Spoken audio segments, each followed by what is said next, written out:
Hello दोस्तों, आज के करंट अफेयर्स के क्वेश्चन को स्टार्ट करते हैं। क्वेश्चन नंबर 1, ट्रस्टुजुमैब के संदर्भ में निम्नलिखित कथनों पर विचार कीजिए। यह स्तन कैंसर के उपचार की दवा है। हाल ही में इसके बायोसिमिलर्स को डब्ल्यूएचओ द्वारा पूर्व अर्हता प्रदान की गई है।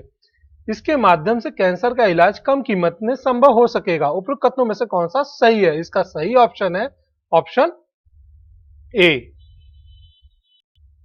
देखिए, अभी हाल ही में विश्व स्वास्थ्य संगठन ने स्तन कैंसर के इलाज के लिए उपयोग में लाई जाने वाली दवा ट्रस्टुजुमैब के पहले बायोसिमिलर्स दवा के वाणिज्यिक प्रयोग की अनुमति प्रदान की है। ठीक है। ट्रस्टुजुमैब नामक दवा को डब्ल्यूएचओ द्वारा आवश्यक दवाओं की सूची में 2015 में शामिल किया गया है। पिछले 5 वर्षों में ट्रस्टुमैब के बायोसिमिलर्स विकसित किए गए, लेकिन उनमें से किसी को डब्ल्यूएचओ द्वारा परमिशन नहीं प्रदान की गई। परमिशन प्राप्त करने के बाद देशों को इस बात का आश्वासन दिया जाता है कि वे इन दवाओं का प्रयोग कर सकते हैं। ट्रस्टुमैब की वार्षिक जो औसत कीमत है $20,000 है। यह बहुत ही महंगी दवा है, यह सभी के द्वारा वहन नहीं की जा सकती। चलिए दोस्तों, नेक्स्ट क्वेश्चन देखते हैं। क्वेश्चन नंबर 2, केंद्रीय सूचना आयोग के संदर्भ में निम्नलिखित कथनों पर विचार कीजिए। इस आयोग में एक मुख्य सूचना आयुक्त तथा अधिकतम 5 सूचना आयुक्त होते हैं। मुख्य सूचना आयुक्त तथा अन्य आयुक्त पद ग्रहण की तिथि सिर्फ 4 वर्ष या 65 वर्ष की उम्र जो भी पहले हो तक पद धारण करते हैं। उपरोक्त कथनों में से कौन सा सही नहीं है? इसका सही ऑप्शन है ऑप्शन डी। देखिए, अभी हाल ही में देश के केंद्रीय सूचना आयोग में सुधीर भार्गव की नियुक्ति मुख्य सूचना आयुक्त के पद पर की गई है। वर्ष 2015 में सूचना आयुक्त के पद पर काम कर रहे थे ये। इनके जो 4 अन्य सूचना आयुक्त भी नियुक्त किए गए। अब आयोग में कुल 7 सदस्य हो गए हैं। इसमें जो अधिकतम सूचना आयुक्त की संख्या होती है वो 11 होती है। ठीक है। केंद्रीय सूचना आयोग में एक मुख्य सूचना आयुक्त तथा अधिकतम 10 सूचना आयुक्त होते हैं। इनकी नियुक्ति राष्ट्रपति द्वारा होती है। मुख्य सूचना आयुक्त तथा अन्य सूचना आयुक्त पद ग्रहण की तिथि से 5 वर्ष या 65 वर्ष की उम्र तक पद धारण करते हैं। ठीक है। चलिए दोस्तों, नेक्स्ट क्वेश्चन देखते हैं। क्वेश्चन नंबर 3, मंथन के संदर्भ में निम्नलिखित कथनों पर विचार कीजिए। इसका आयोजन श्रम और रोजगार मंत्रालय द्वारा किया गया है। इसका उद्देश्य मीडिया और मनोरंजन उद्योगों में कौशल विकास को बढ़ावा देना है। उपरोक्त कथनों में से कौन सा सही है? इसका सही ऑप्शन है ऑप्शन बी। देखिए, अभी ये जो मंथन कार्यक्रम है, अभी हाल ही में मीडिया एवं मनोरंजन कौशल विकास परिषद द्वारा मानव संसाधन विकास मंत्रालय के सहयोग से मंथन का आयोजन किया गया था। ठीक है। इसका जो उद्देश्य था मीडिया और मनोरंजन उद्योग में कौशल विकास को बढ़ावा देना तथा कुशल युवाओं एवं कार्यबल को विकसित करना है।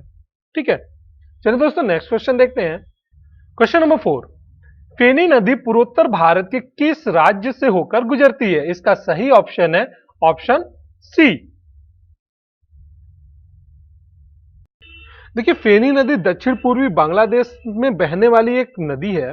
यह एक ट्रांस बाउंड्री नदी है जिसके पानी के अधिकारों को लेकर विवाद चल रहा है। अभी हाल ही में भारत सरकार के केंद्रीय मंत्रिमंडल द्वारा भारत और बांग्लादेश के बीच फेनी नदी से संबंधित जल निकासी के एक समझौता ज्ञापन को मंजूरी दी गई है। फेनी नदी का उद्गम दक्षिण त्रिपुरा जिले से होता है तथा सबरूम शहर से बहती हुई बांग्लादेश में यह प्रवेश करती है। ठीक है। चलिए दोस्तों, नेक्स्ट क्वेश्चन देखते हैं। क्वेश्चन नंबर 5, बाली मेला जलाशय के संदर्भ में निम्नलिखित कथनों पर विचार कीजिए। यह उड़ीसा और आंध्र प्रदेश सरकारों की एक संयुक्त परियोजना है। बाली मेला परियोजना सबरी नदी के विकास का दूसरा चरण है। उपरोक्त कथनों में से कौन सा सही है? इसका सही ऑप्शन है ऑप्शन ए। देखिए, ये जो बाली मेला परियोजना है उड़ीसा और आंध्र प्रदेश सरकारों की एक संयुक्त परियोजना है। ठीक है। बाली मेला परियोजना मचकुंड सिलेरू नदी के विकास का दूसरा चरण है। इसका पहला चरण मचकुंड परियोजना है। सिलेरू सबरी नदी की एक सहायक नदी है। इसका उद्गम आंध्र प्रदेश में होता है और यह सबरी नदी में विलय से पहले उड़ीसा से होकर बहती है। सिलेरू को ऊपरी भाग में मचकुंड के नाम से जाना जाता है। गोदावरी नदी के साथ विलय करने के लिए सबरी नदी आंध्र प्रदेश की सीमा को पार करती है। चलिए दोस्तों, पिछले वीडियो में पूछे गए क्वेश्चन के आंसर्स को देखते हैं। हमने आपसे पूछा था क्वेश्चन नंबर 1, राष्ट्रीय महिला आयोग की वर्तमान अध्यक्ष कौन है? इसका सही जवाब है रेखा शर्मा। हमारा नेक्स्ट क्वेश्चन था क्वेश्चन नंबर 2, अनब्रेकेबल किसकी आत्मकथा है? इसका सही जवाब है मैरी कॉम। हमारा नेक्स्ट क्वेश्चन था क्वेश्चन नंबर 3, इटालियन ओपन महिला टेनिस टूर्नामेंट 2019 का महिला एकल खिताब किसने जीता? इसका सही जवाब है करोलिना प्लिस्कोवा।